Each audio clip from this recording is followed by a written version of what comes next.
Hello बेटे, आओ ਆਪਾਂ ਨੈਕਸਟ ਸੈਂਟੈਂਸ ਕਰੀਏ। ਨੈਕਸਟ ਸੈਂਟੈਂਸ ਉਹ ਨੇ ਜਿਹੜੇ ਬੱਚਿਆਂ ਨੂੰ ਕਦੇ ਸਮਝ ਨਹੀਂ, ਜਾਂ ਤਾਂ ਕਰਾਏ ਨਹੀਂ ਆਉਂਦੇ ਸਕੂਲਾਂ 'ਚ, ਜੇ ਕਰਾਏ ਜਾਂਦੇ ਨੇ ਤਾਂ ਪੁੱਤ ਸਮਝ ਨਹੀਂ, ਥੋੜੇ ਜਿਹੇ ਡਿਫਿਕਲਟ ਨੇ, ਥੋੜੇ ਜਿਹੇ ਟਿਪੀਕਲ ਨੇ, ਬਟ ਇੰਪੋਰਟੈਂਟ ਬਹੁਤ ਨੇ। ਇਹ ਸਜਾਵਟ ਨੇ ਇੰਗਲਿਸ਼ ਦੀ। ਜੇ ਤੁਸੀਂ ਕੋਈ ਰਾਈਟਿੰਗ ਲਿਖਦੇ ਹੋ, ਜੇ ਉਹਦੇ ਵਿੱਚ ਪੁੱਤ ਦੋ ਜਾਂ ਇੱਕ ਵੀ ਸੈਂਟੈਂਸ ਜੇ ਤੁਸੀਂ ਪ੍ਰੈਜ਼ੈਂਟ ਪਰਫੈਕਟ ਕੰਟੀਨਿਊ ਜਾਂ ਪਾਸਟ ਪਰਫੈਕਟ ਕੰਟੀਨਿਊ ਜਾਂ ਫਿਊਚਰ ਪਰਫੈਕਟ ਕੰਟੀਨਿਊ ਵਧੀਆ ਤਰੀਕੇ ਨਾਲ, ਕਰੈਕਟ ਤਰੀਕੇ ਨਾਲ ਬਣਾ ਕੇ ਆ ਗਏ, ਯਕੀਨ ਮੰਨਿਓ ਤੁਹਾਡੀ ਰਾਈਟਿੰਗ ਸਜ ਜਾਂਦੀ ਹੈ, ਟੀਚਰ ਦੇਖ ਕੇ ਖੁਸ਼ ਹੋ ਜਾਂਦਾ ਹੈ, ਓਬਵੀਅਸਲੀ ਤੁਹਾਨੂੰ ਜ਼ਿਆਦਾ ਨੰਬਰ ਮਿਲਣਗੇ, ਪਰ ਉਹ ਤਾਂ ਹੋ ਸਕਦਾ ਜੇ ਇਹ ਆਉਂਦੇ ਹੋ। ਆਓ ਤੁਹਾਨੂੰ ਮੈਂ ਕਰਾਵਾਂ, ਬਹੁਤ ਸੌਖੇ ਨੇ, ਸੌਖੇ ਬਹੁਤ ਨੇ, ਬਟ ਪ੍ਰੈਕਟਿਸ ਦੀ ਲੋੜ ਹੈ ਨਾ। ਪਹਿਲਾਂ ਨਾ ਸਮਝਣੀ ਹੈ, ਫਿਰ ਆਪਾਂ ਪ੍ਰੈਕਟਿਸ ਕਰਾਂਗੇ। ਆਓ ਕਰੀਏ। ਪਹਿਲਾ ਹੈਗਾ ਪ੍ਰੈਜ਼ੈਂਟ ਪਰਫੈਕਟ ਕੰਟੀਨਿਊ, ਜਿਹੜਾ ਹੈਗਾ ਪ੍ਰੈਜ਼ੈਂਟ ਪਰਫੈਕਟ ਕੰਟੀਨਿਊਸ। ਇਹਨਾਂ ਦਾ ਨਾਮ ਪੁੱਤ ਯਾਦ ਰਹੇ ਨਾ ਰਹੇ, ਇਹ ਇਹਨਾਂ ਦੀ ਪਛਾਣ ਕੀ ਹੈ ਤੇ ਬਣਾਉਣੇ ਕਿਵੇਂ ਨੇ, ਬਸ ਇਹ ਯਾਦ ਰੱਖਣਾ। ਇਹਨਾਂ ਦੀ ਪਹਿਚਾਣ ਕੀ ਹੈ ਔਰ ਬਣਾਉਣੇ ਕਿਵੇਂ ਨੇ, ਇਹ ਇੰਪੋਰਟੈਂਟ ਹੈ। ਪਹਿਚਾਣ ਕੀ ਹੈ ਪੁੱਤ? ਜਿਵੇਂ ਸਾਰਿਆਂ ਦੀ ਪਹਿਚਾਣ ਹੁੰਦੀ ਹੈ ਐਂਡ 'ਚ ਹੁੰਦੀ ਹੈ, ਇਹਦੀ ਵੀ ਐਂਡ 'ਚ ਪਹਿਚਾਣ ਹੈ। ਐਂਡ 'ਚ ਕੀ ਪਹਿਚਾਣ ਹੁੰਦੀ ਹੈ? ਇਹਦੇ ਵਿੱਚ ਹੁੰਦਾ ਪੁੱਤ ਤੋਂ ਰਿਹਾ ਹੈ, ਤੋਂ ਰਹੀ ਹੈ, ਤੋਂ ਰਹੇ ਹਨ, ਤੋਂ ਰਹੀਆਂ ਹਨ, ਤੋਂ ਰਿਹਾ ਹਾਂ। ਤੁਸੀਂ ਇੱਕ ਚੀਜ਼ ਦੇਖ ਰਹੇ ਹੋ, ਜੇ ਤੋਂ ਆ ਗਿਆ, ਤੋਂ ਦਾ ਮਤਲਬ ਜੇ ਟਾਈਮ ਆ ਗਿਆ। ਜੇ ਮੈਂ ਤੋਂ ਹਟਾ ਦਿੰਦਾ ਤਾਂ ਰਿਹਾ ਹੈ, ਰਹੀ ਹੈ, ਰਹੇ ਹਨ, ਰਹੀਆਂ ਹਨ। ਇਹ ਸਿੰਪਲ ਪ੍ਰੈਜ਼ੈਂਟ ਕੰਟੀਨਿਊ ਸੈਂਟੈਂਸ ਬਣ ਗਿਆ। ਜੇ ਤੋਂ ਹਟਾ ਦਈਏ ਤਾਂ ਸਿੰਪਲ ਪ੍ਰੈਜ਼ੈਂਟ ਕੰਟੀਨਿਊ ਸੈਂਟੈਂਸ।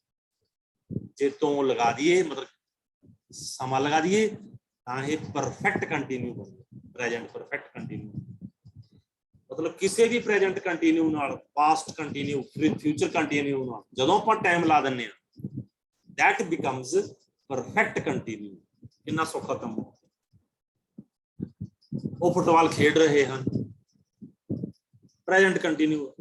ਜੇ ਮੈਂ ਕਹਿੰਦਾ ਉਹ 2 ਘੰਟੇ ਤੋਂ ਫੁੱਟਬਾਲ ਖੇਡ ਰਹੇ ਹਨ, 2 ਘੰਟੇ ਹੀ ਨਾਲ ਲਾਇਆ ਆਪਾਂ ਨੇ, ਉਹ ਪਰਫੈਕਟ ਕੰਟੀਨਿਊ ਬਣ ਗਿਆ। ਔਰ ਇਹ ਡਿਫਰੈਂਟ ਤਰੀਕੇ ਨਾਲ ਬਣ ਗਿਆ ਔਰ ਬਹੁਤ ਹੀ ਵੰਡਰਫੁਲ ਬਣ। ਆਜੋ ਦੇਖੀਏ ਇਹਨੂੰ ਬਣਾਉਣ ਵਿੱਚ ਪੁੱਤ ਹੈਜ਼ ਨਾਲ ਹੈਜ਼ ਬੀਨ ਲਾਉਣਾ ਪੈਂਦਾ, ਹੈਵ ਨਾਲ ਹੈਵ ਬੀਨ ਲਾਉਣਾ ਪੈਂਦਾ। ਬਹੁਤ ਬੱਚਿਆਂ ਤੋਂ ਸਾਰੀ ਉਮਰ ਇਹੀ ਸਮਝ ਨਹੀਂ ਆਉਂਦਾ ਬੀਨ ਲਗਾਉਣਾ ਕਿੱਥੇ ਹੈ। ਸਰ ਬੀਨ ਕਿੱਥੇ ਲੱਗਣਾ? ਬੀਨ ਪੁੱਤ ਪਰਫੈਕਟ ਕੰਟੀਨਿਊ ਸੈਂਟੈਂਸਾਂ ਦੇ ਵਿੱਚ।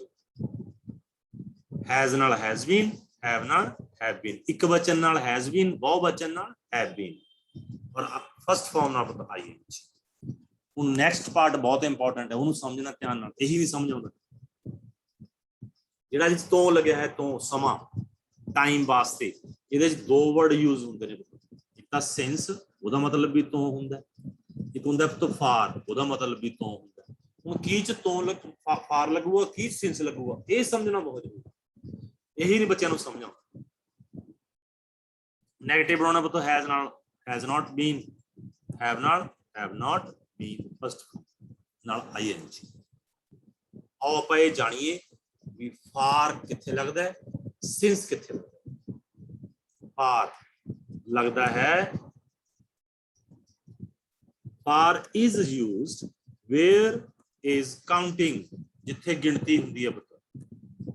1 2 3 4 5 ਗਿਣਤੀ ਦਿਖੂਗੀ ਉੱਥੇ।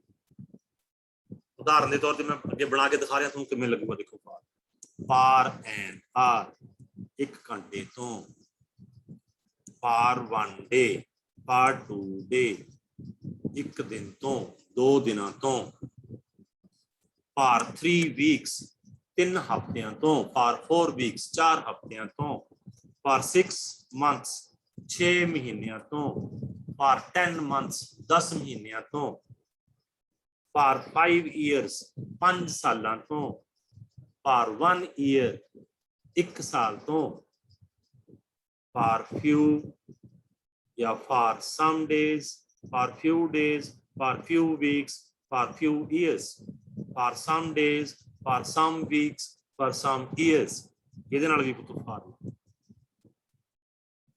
ਹੁਣ ਆ ਜਾਓ ਪੁੱਤ ਸਿੰਸ ਤੇ ਸਿੰਸ ਕਿੱਥੇ ਲੱਗਦਾ ਬਹੁਤ ਧਿਆਨ ਨਾਲ ਸਮਝਣ ਵਾਲੀ ਗੱਲ ਹੈ ਇਹਦੇ ਚ ਪੁੱਤ ਗਿਣਤੀ ਨਹੀਂ ਹੁੰਦੀ ਕੋਈ ਵੀ there is no counting you will not find any counting there example ਕੀ ਹੋਗੀ ਪੁੱਤ since morning ਸਵੇਰ ਤੋਂ since evening ਸ਼ਾਮ ਤੋਂ since noon ਦੁਪਹਿਰ ਤੋਂ ਸਵੇਰ ਤੋਂ ਸ਼ਾਮ ਤੋਂ ਦੁਪਹਿਰ ਤੋਂ ਹੁਣ ਆ ਗਿਆ ਹਫਤੇ ਦੇ ਦਿਨ ਪੁੱਤ since Monday since Tuesday since Wednesday ਸੋਮਵਾਰ ਤੋਂ ਮੰਗਲਵਾਰ ਤੋਂ ਬੁੱਧਵਾਰ ਤੋਂ there is no counting since January since February since March जनवरी तो फरवरी तो मार्च तो there is no counting बेटे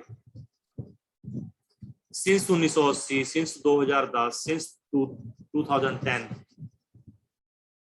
ਇਹਦੇ ਚ ਕਾਊਂਟਿੰਗ ਨਹੀਂ ਹੈਗੀ ਸਾਲਾਂ ਦੀ ਇਹ ਸਾਲ ਹੈ ਉਸ ਸਾਲ ਤੋਂ ਅੱਗੇ 1980 ਤੋਂ 2001 ਤੋਂ 2010 ਤੋਂ ਚਾਈਲਡਹੁੱਡ ਨਾਲ ਵੀ ਸਿੰਸ ਲੱਗਦਾ ਸਿੰਸ ਚਾਈਲਡਹੁੱਡ ਬਚਪਨ ਤੋਂ ਸਿੰਸ ਦੈਨ ਉਦੋਂ ਤੋਂ याद रहूगा फिर एक अद्धी बारी रिवाइज करा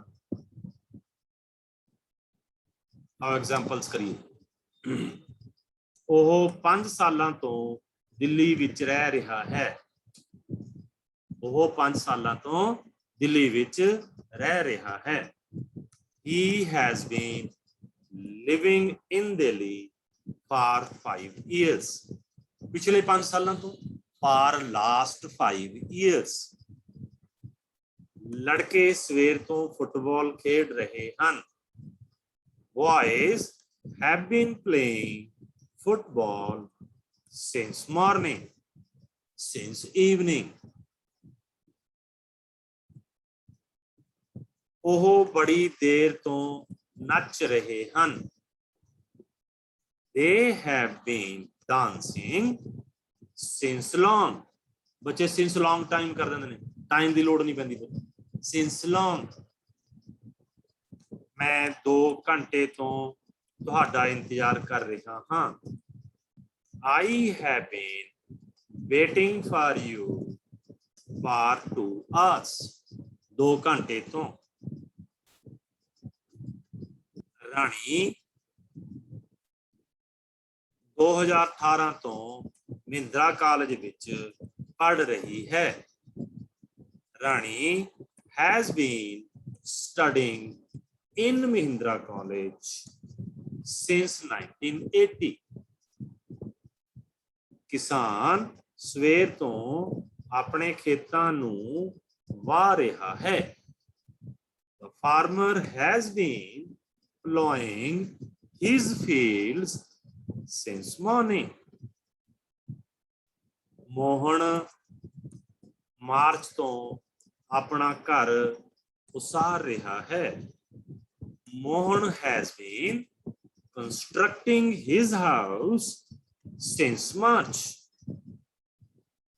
Mohan has been building his house since March constructing भी लग सकता है पुत्र building भी लग सकता खिडारी कई सालों तो इस मुकाबले दी तैयारी कर रहे हैं the players have been preparing for this competition for many years कई सालों तो मैंने ना भी कुछ फार लगूगा मैं कुछ दिनों तो मैनू कुछ दिनों तो बुखार हो रहा है I have been suffering from fever for some days